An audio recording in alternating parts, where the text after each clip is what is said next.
To set volume up and down case, a shortcut to access accessibility menu in Samsung Galaxy S23 Ultra. Swipe down the top of the screen and then tap setting icon.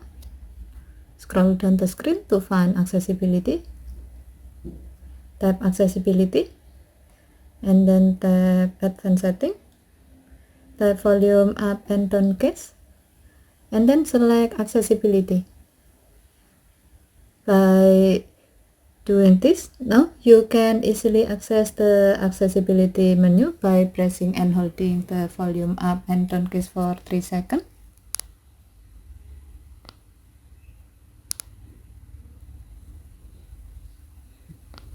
And then select accessibility.